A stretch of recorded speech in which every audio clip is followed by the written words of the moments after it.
pessoal, tudo bem? Eu sou a professora Vanessa Novaes e hoje a gente vai falar um pouquinho de como que o rim produz a urina, como isso é possível, né? Quais são os processos que envolvem a formação da urina e principalmente para que servem os rins, porque não é só para fazer urina. O rim tem muito mais utilidade do que a gente imagina. Há um tempo atrás eu fiz um vídeo sobre a anatomia do rim. Se você quiser dar um pulinho lá, você pode dar uma olhadinha para relembrar os aspectos anatômicos do rim, para depois a gente vir para cá para esse vídeo para entender como ele funciona. Aquele vídeo, né, que eu postei há um tempo atrás, eu vou colocar o link também na descrição do vídeo, ele é um rim de porco, mas é um rim que estruturalmente é bem semelhante a um rim humano. Mas eu sei que alguns alunos ficaram interessados para saber aí como que é um rim verdadeiro, né? Um rim humano. Então eu vou mostrar aqui para vocês também um rim de humano. Aqui vocês conseguem observar um rim, ele está cortado, né? Então fiz um corte coronal no rim, ó. Eu abro aqui, ó. Esse aqui é um rim de humano, esse é um rim verdadeiro de humano. E vocês conseguem perceber que aqui a gente consegue ver, né, as estruturas do córtex renal e as estruturas da medula renal. Uma coisa que está bem evidenciada aqui é o cálice menor, bem aqui, ó. Ele fica no ápice da pirâmide. E aqui a gente encontra o cálice menor, formando o cálice maior, a pelve. E aí aqui a gente tem a saída da estrutura na forma de ureter. E aqui nós temos o ureter saindo aqui, ó, do hilo renal, indo levar a urina para a bexiga por meio desse ducto aqui, que é chamado de ureter. E a gente tem dois, né? Saindo um de cada rim. Bom, para vocês verem aí, vocês já viram uma aula minha dissecando o rim de porco. Isso aqui é um rim de humano. E aí, a primeira coisa, o primeiro susto que a gente leva é que o rim de porco parece muito com o rim humano, né? Inclusive o tamanho. Então, são praticamente estruturas semelhantes. Aqui a gente tem o hilo renal. Se a gente cortasse aqui, a gente veria o córtex e a medula renal, assim como a gente via no outro vídeo. Então, quem quiser assistir um vídeo de dissecação, porque esse rim aqui, ele não é um rim fresco, ele tá duro, ó.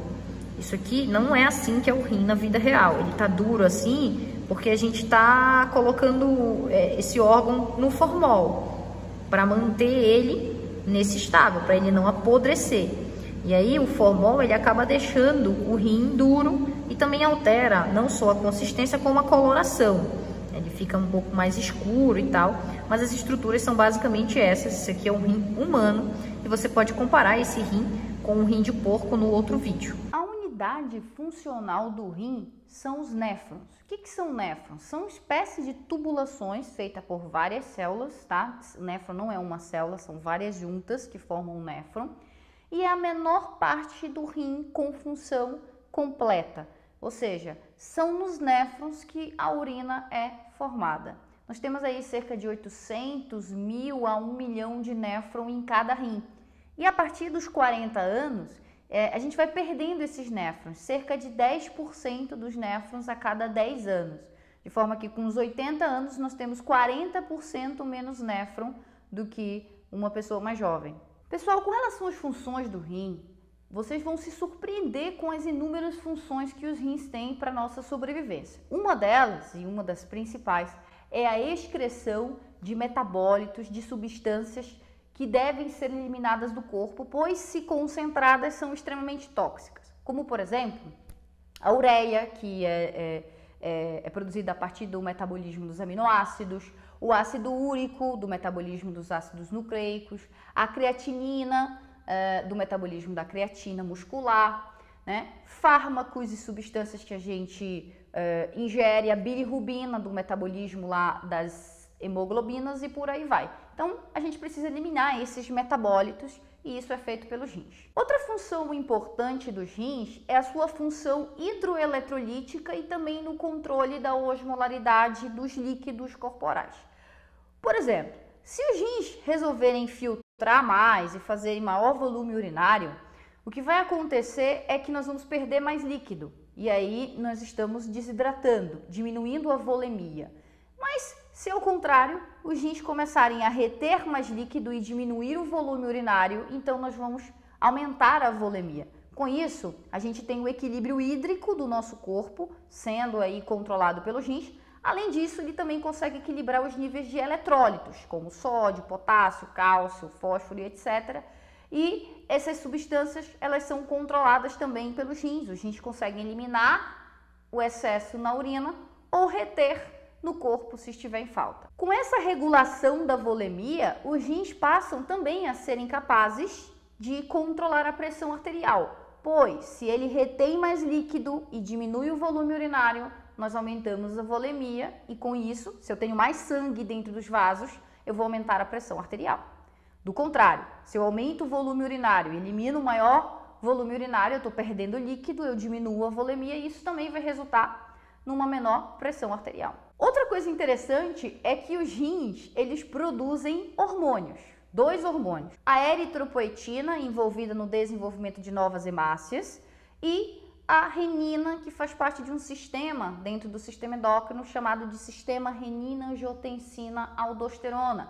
Se você quiser dar uma pesquisada sobre esse assunto, tem uma videoaula minha sobre o sistema endócrino em que eu falo desse sistema. É um sistema muito importante para a manutenção da volemia.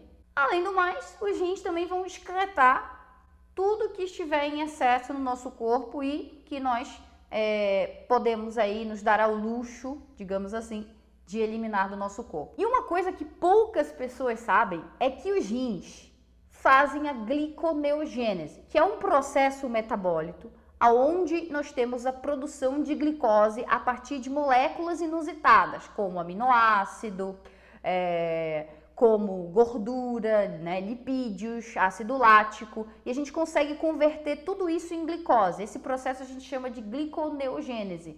Os rins conseguem fazer moléculas de glicose e aí, junto com o fígado, promovem aí, ajudam na produção de glicose, principalmente quando a gente está em jejum. A gente ainda tem uma outra função do rim que é muito importante, que é a regulação do pH sanguíneo. Os rins, junto com o sistema respiratório, por exemplo, conseguem controlar o pH do sangue, mas isso é um mecanismo que merece uma videoaula só sobre o equilíbrio ácido-básico, né? E aí você vai ver como é que o sistema renal consegue trabalhar com o sistema respiratório para manutenção do nosso pH, que é neutro. Bom, pessoal, os rins, eles estão desnivelados, tá? Eles estão situados ali na cavidade abdominal, está situado atrás do peritônio, bem próximo aqui às costelas flutuantes, que são as 2 últimas costelas do tórax. Então, as costelas flutuantes, elas são importantes porque elas protegem a região posterior dos rins. Inclusive, algumas mulheres retiram as costelas flutuantes para parecer com a cinturinha mais fina. No entanto, isso é muito perigoso, porque os rins, como eles têm a propriedade, a função de produzir urina a partir do sangue, do plasma sanguíneo, nós temos o rim como um dos órgãos mais vascularizados do corpo. Inclusive, 22% do débito cardíaco é só para mandar sangue para o rim. Então, obviamente, nós vamos encontrar muitos vasos sanguíneos levando muito sangue para o rim, o que faz dele um órgão extremamente vascularizado. Então, qualquer trauma, se você não tiver as costelas flutuantes para proteção, trauma posterior, nós temos aí uma hemorragia e eventuais problemas no sistema renal. A vascularização arterial nos rins é dada pela artéria renal, que é uma ramificação da parte abdominal da aorta, como vocês podem ver bem aqui, ó. Então, essa aqui é a parte abdominal da aorta e a partir da aorta nós temos a artéria renal. Vou pegar aqui o rim, vou cortar para a gente ver um pouco dessa vascularização arterial. Então, o que a gente encontra? A partir da artéria renal, né, nós vamos encontrar todas as ramificações que vão levar à vascularização do rim.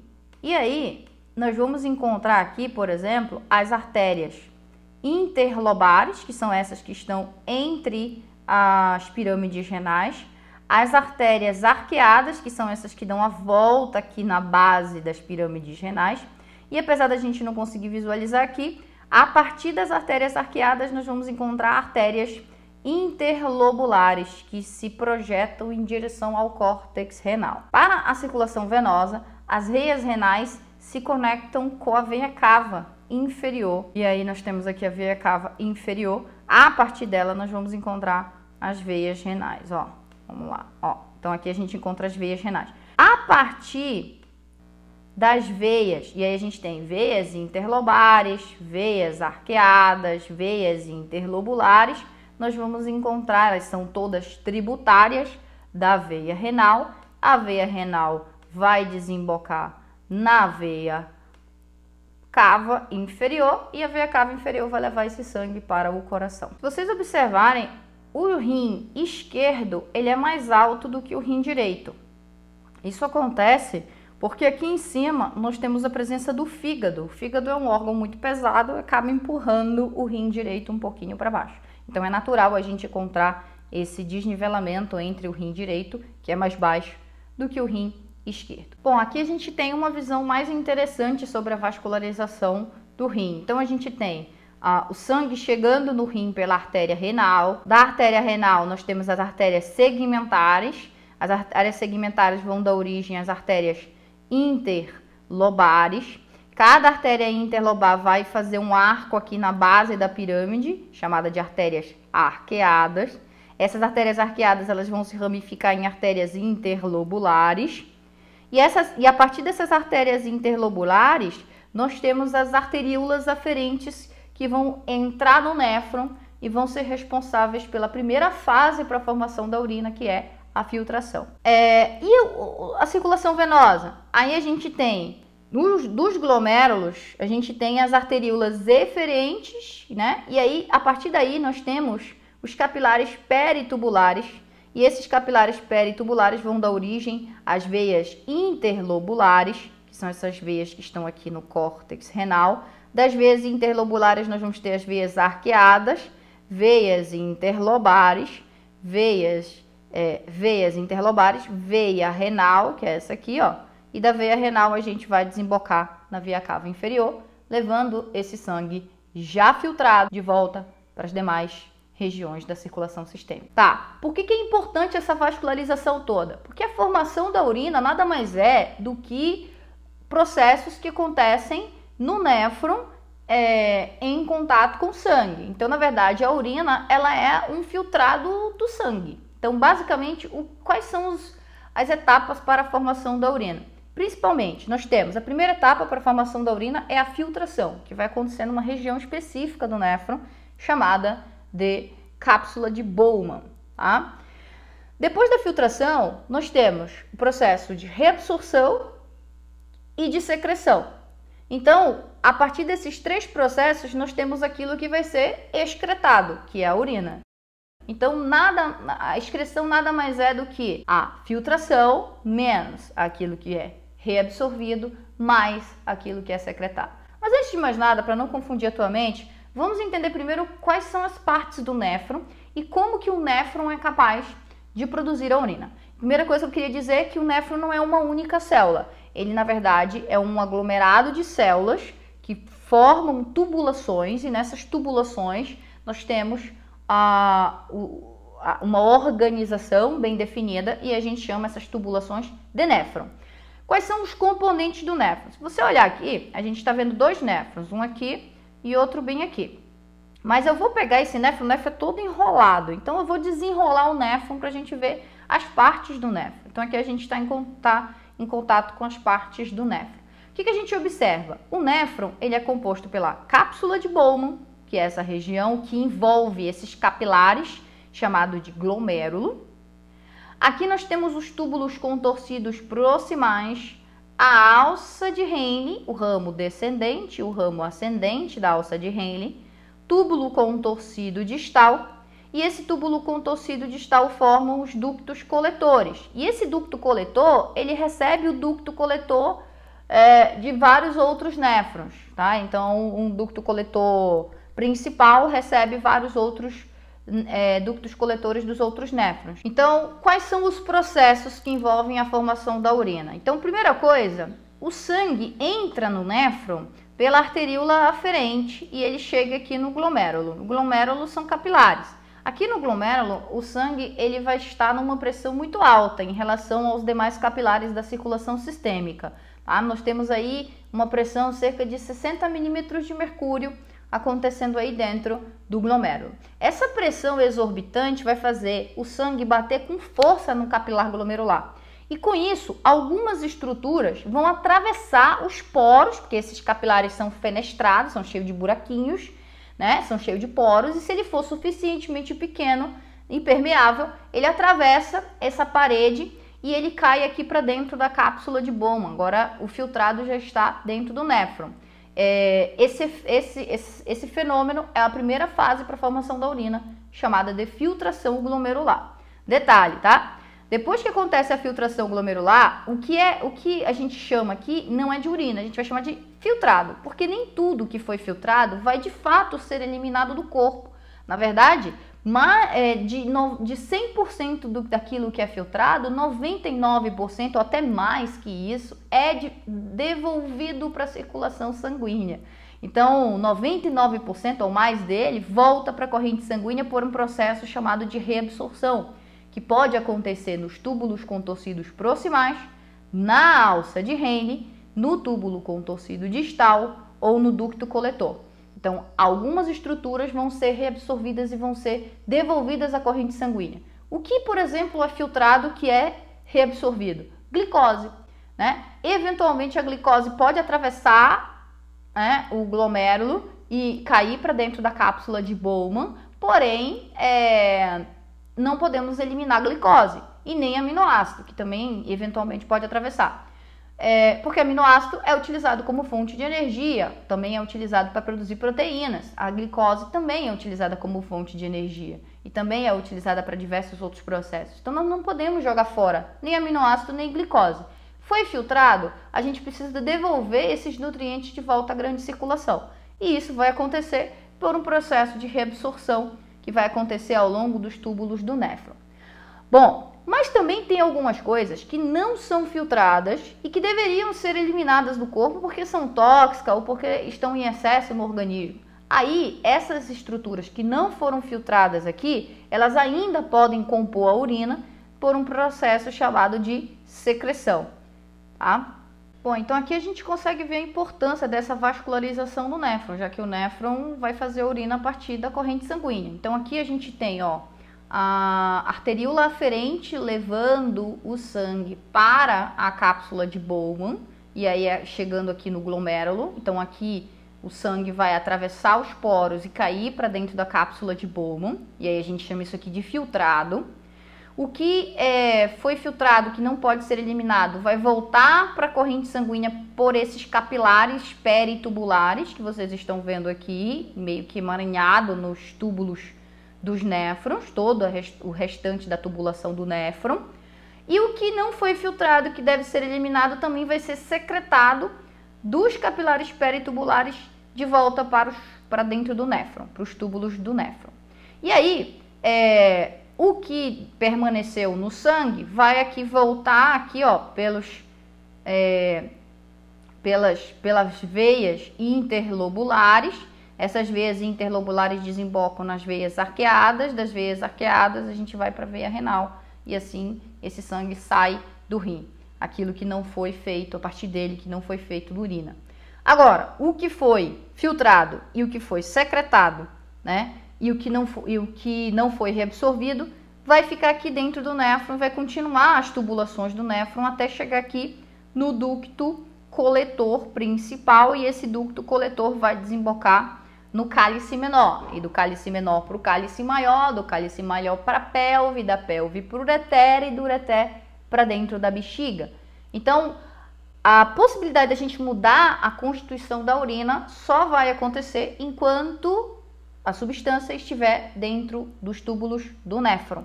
Saiu do néfron, chegou no cálice menor, não temos mais possibilidade de mudar a constituição da urina. A partir daí, a urina só vai seguir um trajeto em direção à bexiga, onde ela será armazenada até que aconteça o reflexo de micção e a gente urine. Aí você pode pensar, por que acontece tanta filtração e posteriormente tanta reabsorção daquilo que foi filtrado?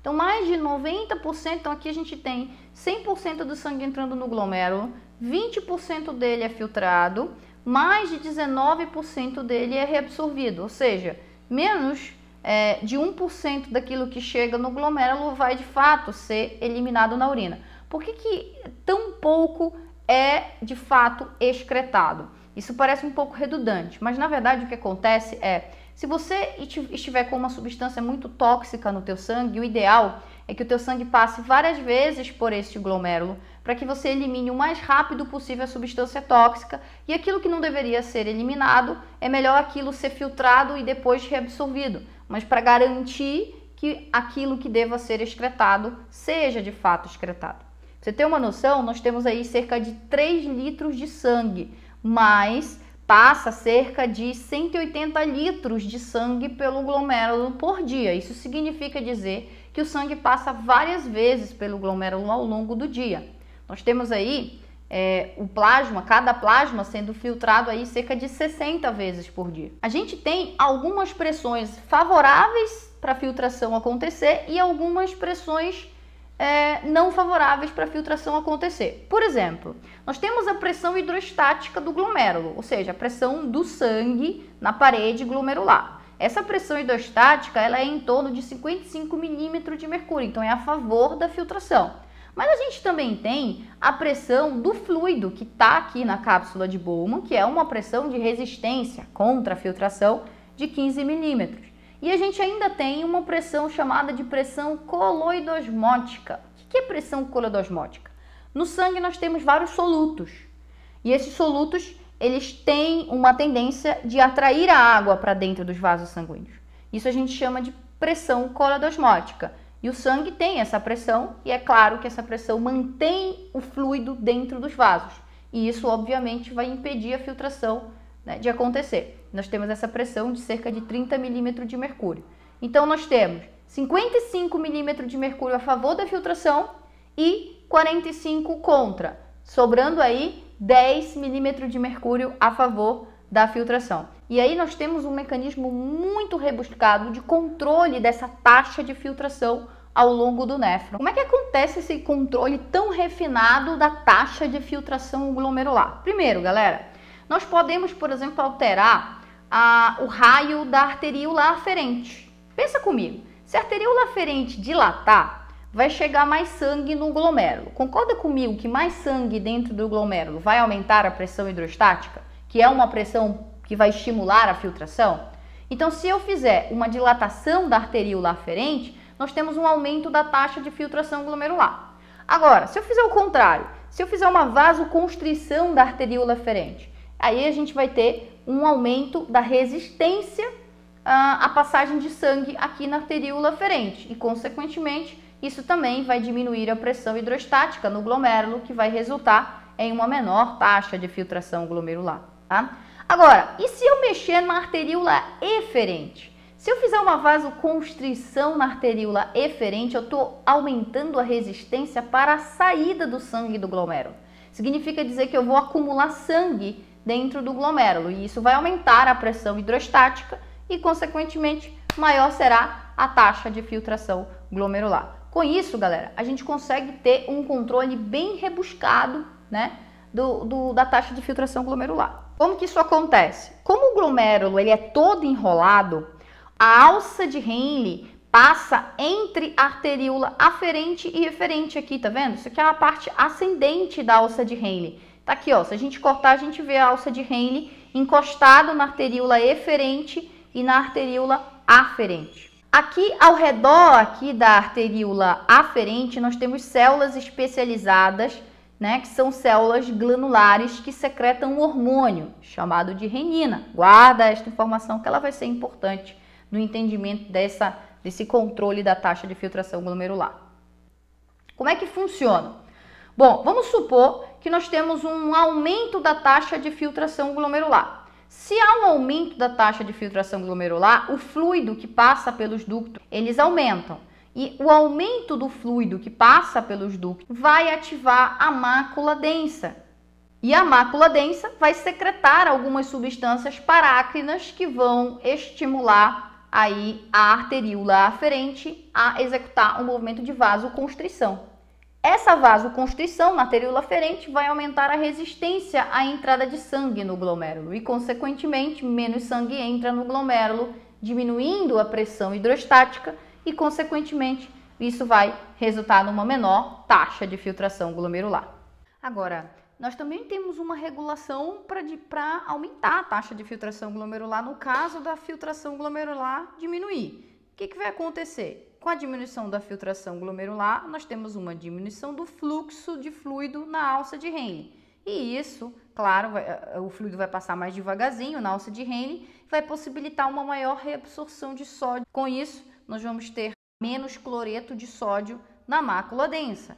Então, menos cloreto de sódio na mácula densa vai causar a produção de renina pelas células justas glomerulares. E renina vai ativar a angiotensina, e essa angiotensina é um hormônio que tem como efeito contrair as arteríolas eferentes, mantendo então mais sangue no glomérulo. Além do mais, a mácula densa também vai diminuir a resistência na arteríola aferente, possibilitando maior entrada de sangue no glomérulo. E, consequentemente, nós teremos aí um aumento da pressão hidrostática glomerular. Nós estamos aprisionando sangue no glomérulo. Consequentemente, isso vai aumentar muito a pressão hidrostática glomerular e, consequentemente, vamos aumentar a taxa de filtração glomerular.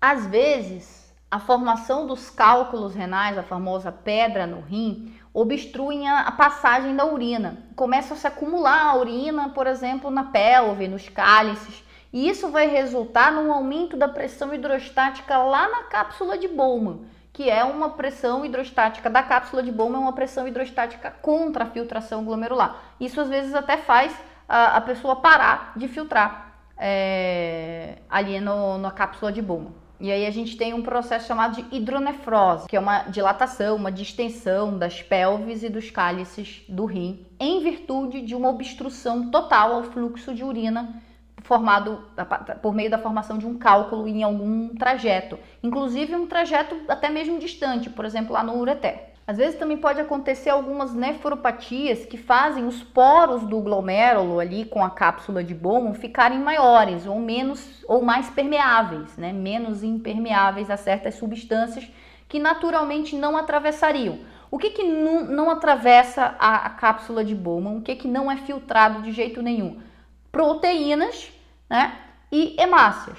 Então, não é comum você ver na urina proteína e hemácia, mas em algumas nefropatias a gente pode encontrar uma maior permeabilidade ali no glomérulo, causando aí a filtração, por exemplo, de proteínas grandes como a albumina, que é uma proteína que não deveria ser filtrada.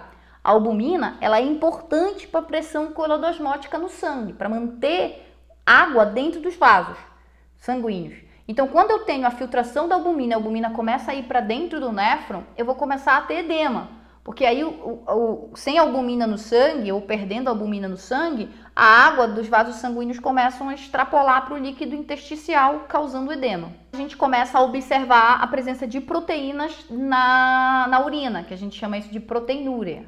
A gente também pode filtrar e não reabsorver glicose. A glicose naturalmente é filtrada ali na cápsula de Bowman, lá no glomérulo, mas 100% dessa glicose que é filtrada é reabsorvida, é colocada de volta na corrente sanguínea. Mas nos casos de pacientes que têm diabetes, essa glicose que é filtrada, ela não consegue ser reabsorvida porque já tem muita glicose na corrente sanguínea. E aí nós começamos a observar a presença de glicose na urina, o que não é comum de acontecer, e isso é um indicativo muito forte de que esse paciente é diabético. Bom, como é que essas substâncias que foram filtradas, elas são reabsorvidas? Ou como é que as substâncias que não foram filtradas conseguem ser secretadas para dentro do néfron? Aí a gente tem vários processos que utilizam energia, processos que não utilizam energia. E aí a gente tem, por exemplo, a passagem transcelular, então a gente tem a passagem por dentro da célula, que fazem parte do néfron, e a paracelular, que é entre as células que fazem parte do néfron, atravessando as junções comunicantes que existem aqui, as junções oclusivas que existem aqui entre essas células. Então a gente tem essas duas possibilidades, utilizando energia ou não utilizando energia, utilizando ATP ou não utilizando ATP. Por exemplo, aqui nós temos um exemplo de como que o sódio é reabsorvido de volta para o líquido intersticial e do líquido intersticial para a corrente sanguínea. Então, primeiro, nós temos a abertura de um canal, então esse sódio, ele sai do lúmen tubular e entra para dentro da célula do néfron por meio da abertura deste canal. Até então a gente não utiliza energia, mas para ele sair de dentro da célula tubular e ir de volta para o líquido intersticial, é preciso que a gente tenha a ativação de uma bomba chamada de bomba de sódio e potássio. Essa bomba só funciona na presença de ATP. Nesse caso, então, nós temos a reabsorção de sódio utilizando energia. A gente diz, então, que é um transporte ativo. A gente também tem uma outra forma interessante de transporte ativo, né, que a gente chama de transporte ativo secundário, que é quando você utiliza o gradiente de concentração de uma substância, você utiliza para carregar outra substância. Por exemplo, tem muito sódio dentro do néfron, né? Dentro do lúmen tubular do néfron, e pouco sódio dentro da célula tubular. E aí, o sódio, então, ele entraria a favor do gradiente de concentração. E a favor do gradiente de concentração, todo santo ajuda. Ele entra sem utilizar energia. Assim como o sódio entra aqui sem utilizar energia, aqui ele também entraria sem utilizar energia. Essa energia que existe, feita pelo gradiente de concentração do sódio, é utilizada para levar a glicose para dentro da célula, que entraria utilizando ATP, por exemplo. Então, a energia para a entrada de sódio dentro da célula tubular é utilizada para a entrada de glicose. É como se a glicose pegasse uma carona no gradiente de concentração do sódio. Isso é um tipo de transporte que a gente não está utilizando energia diretamente. A gente chama isso de transporte ativo indireto ou secundário. Os processos de secreção, na maior parte das vezes, também utilizam energia por transporte ativo primário ou por transporte ativo indireto ou secundário. Bom, pessoal, diversos fatores podem alterar o funcionamento do néfron. E um desses fatores, alguns vocês já viram, mas um desses fatores são alterações hormonais, como, por exemplo, aumento dos níveis de aldosterona ou diminuição dos níveis de aldosterona, alteração dos níveis do hormônio antidiurético, alterações dos níveis do hormônio PAN, que é o peptídeo atrial natriurético, um hormônio produzido lá pelo coração, e uma série de fatores, então, hormonais vão interferir no funcionamento do néfron, fazendo o néfron produzir um maior volume urinário ou um menor volume urinário, aumentando ou diminuindo a reabsorção de substâncias, determinadas substâncias do néfron. Um dos fatores bem famosos, que todo mundo, né, sabe, é a alteração que o álcool produz no funcionamento do néfron de maneira indireta, porque quando a gente ingere bebida alcoólica, nós inibimos a produção do hormônio antidiurético, que tem um efeito direto sobre o funcionamento do néfron. Mas esses detalhes sobre o funcionamento do néfron e a relação deles com as alterações hormonais do nosso corpo, nós vamos ver em outra videoaula, em uma outra oportunidade. Aguarde que em breve a gente vai estar soltando essa videoaula para vocês. Um prazer estar com vocês. Até a próxima!